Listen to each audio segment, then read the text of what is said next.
Qala syekhuna wa murtina wa rabi arwahina hadrati Syekh Muhammad Abdul Qasim Dasrawi fi kitabih Fadailus Syuhur. Qala Rasulullah sallallahu alaihi wasallam niatul mu'min niatnya niatnya udah niat lebih baik dari amalnya. Makanya kalau seseorang sudah niat kemudian dalam dengan sesuatu dengan ada suatu hal berhalangan, maka itu udah dapat pahala, udah dapat poin. Pengen niat ngaji, pengen niat ini, ternyata ada halangan, memang benar-benar ada halangan. Meskipun nggak jadi berangkat, itu pahalanya sudah ada, udah dapat poin. Makanya Imam Syafi'i mengajarkan kepada kita, kita orang Islam disuruh niat berangkat haji. Dimanapun kita berada, diniatin tahun depan berangkat haji. Tahun depan saya niat berangkat haji. Diniatin. Kalaupun sepanjang hidupnya tidak sampai berangkat haji, maka akan sudah mendapatkan pahala haji. Itu niat. Ya, kita niat sedekah, saya niat sedekah, kalau ada rezeki niat sedekah. Ternyata rezekinya nggak nyampe, tetap dapat pahala. Nah, itulah hebatnya niat. Daripada kebalikannya.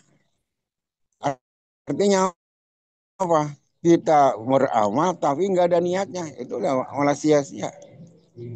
Jadi Imam Syafi'i mengajarkan kita ini meskipun kelihatannya mustahil. Wah, mana mungkin bisa berangkat haji dari mana ini? Tapi kalau Allah berkehendak tidak ada yang tidak mungkin. Ya. Wah, sekarang kan haji ngantri. Kalau Allah berkehendak sekarang kan ada haji furodah. Kalau Allah berkehendak bisa saja terjadi. Niat aja dulu. Jadi niat aja dulu, diniatin pokoknya. Jangan bilang tidak mungkin, jangan tidak bisa. Semua tidak ada yang mustahil bagi Allah Subhanahu wa taala. Ini hebatnya niatnya.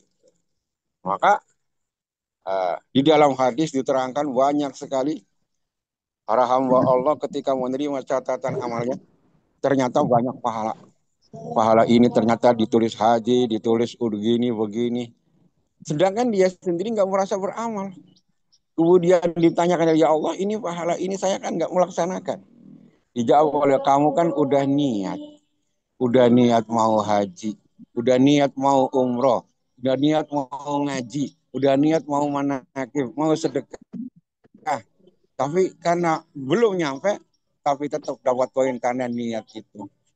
Makanya guru kita mengajarkan, ayo kalian semua para ikhwan, nggak usah ngurusin partai, nggak ngurusin pilkada, nggak usah ngurusin pilpres.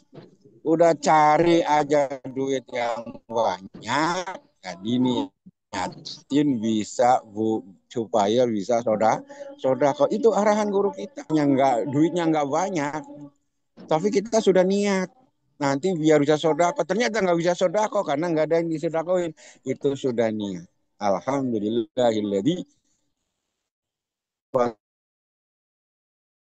dolana ala kasiri min ibadihil mukminin. Jadi niat aja dulu. Maka guru juga mengajarkan kalau kita mau diniatin 3 hal. Satu, biar sehat jasmani. Yang kedua, biar sehat rohani. Yang ketiga, biar sehat ekonomi. Nah, ini arahan dari guru kita. Diniatin kita mau berangkat kemana. Kayak kemarin ke Jalak Harupat, besok berangkat ke Sinarasa. Niat, jangan lupa niat. Niat biar sehat jasmani, rohani, dan ekonomi. Ikhwan akhwat yang dimuliakan Allah Subhanahu wa taala. Sehingga kalau kita bertentangan kata guru kita dalam kitab al-Usul, walau ikhtalafa lisan wal qalbu fala ibratu bima fil qalbi kama kalama launa wa bi qalbi al-wudu wa bisani at-tawarrud sahha al-wudu. Sehingga saking hebatnya niat, kalau terjadi perselisihan antara lisan dan hati, maka yang dianggap adalah yang di hati. Sebagaimana orang berwudu, hatinya niat wudu, tapi lisannya ngomongnya adalah tabarrud. Tabarrud itu biar adem. Jadi dalam mulutnya nawaitu tabarrud. Dalam mulutnya ngomongnya niat tabarrud, tapi dalam hatinya adalah niat wudu. maka sahha al-wudu, maka sahwu wudu. Ya, dalam mulutnya usolli fardhu dhuhri umpama usolli fardhu dhuhri mulutnya. Tapi kalau dalam hatinya asar, maka yang dia nggak sah adalah sholat asar. Jadi pertentangan. Ya. Ini pentingnya. Kenapa? Karena niat itu wajib. Mengucapkan usolli fardhu dhuhri nawaitu tawar, nawaitu wudu itu hanya sunnah saja. Di lisan itu sunnah hukumnya. Yang wajib itu adalah niat di dalam hati. Nah, makanya Syekh Ahmad Ibnu Al-Hijazi dalam kitab Al-Asfahani, dalam kitab Majalis Susaniyah. Majalis Susaniyah ini kitab syarah dari Arba'in Nawawi. Kita pernah mendengar kitab Arba'in Nawawi, di dalam terjemahnya adalah judulnya 40 hadis-hadis pilihan. Di antaranya itu ada diterangkan tentang masalah niat, pentingnya niat. Di situ ada kisah, ada dua orang kakak beradik, yang kakaknya ini ahli ibadah, yang adiknya ahli maksiat, tinggal di satu rumah.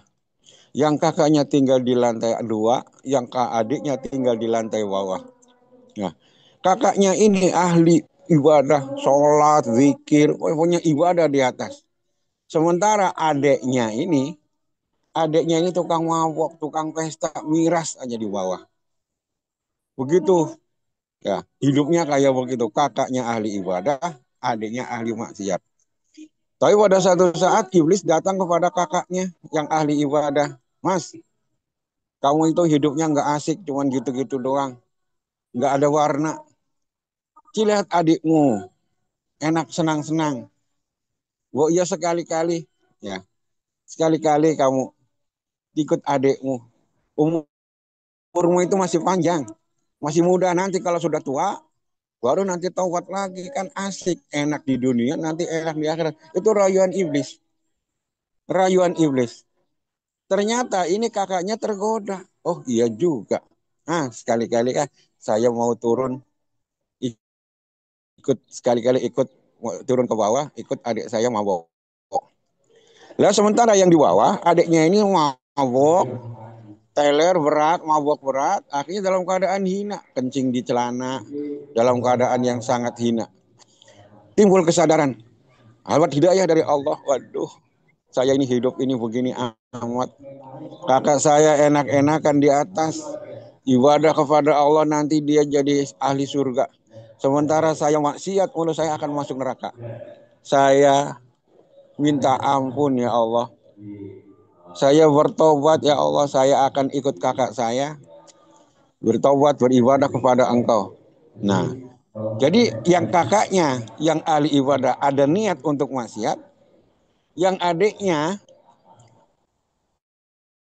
yang ahli maksiat mau gabung kakaknya ada niat untuk bertobat. Akhirnya dalam pas ketentuan Allah, yang dari atas mau turun, yang dari bawah mau naik. Nah, takdir Allah, ternyata yang dari atas ini kepleset, kakaknya kepleset, menimpa adiknya, jatuh, dua-duanya meninggal. Ternyata kakaknya yang sepanjang hidup ibadah, karena dia niat untuk maksiat, akhirnya dimasukkan ke dalam neraka.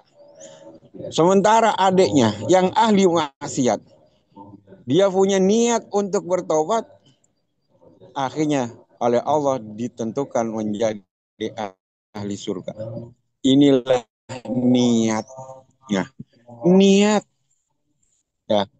Jadi meskipun sepanjang hidupnya ibadah, udah niatnya udah salah, mau maksiat, suul khotimah, dia masuk menjadi ahli neraka. Sementara adiknya yang sepanjang hidup maksiat, punya niat untuk taubat, menjadi ahli surga. Inilah hebatnya niat. Ya. Bahkan di dalam hadis riwayat Muslim diriwayatkan oleh Sa'id Al-Khudri, Rasulullah Shallallahu Alaihi Wasallam menjelaskan kisah yang sangat terkenal, mungkin kita juga sering dengar. Ada seorang yang sudah membunuh 99 orang. Timbul kesadaran, datang ke seorang ustadz, kalau sekarang ya, ke seorang pendeta, datang ke seorang ustadz, kata orang tadi, Bang Ustadz, Kiai, ajengan, saya sudah membunuh 99 orang.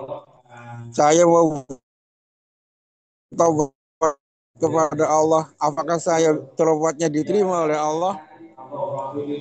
Ini ternyata ajengannya mungkin kalau sekarang ahli syariat, ahli syariat. Oh, nggak bisa, Mas. Dosamu terlalu berat. Dosamu kebanyakan bunuh 99 orang. Satu orang aja udah hukuman berat, apa 99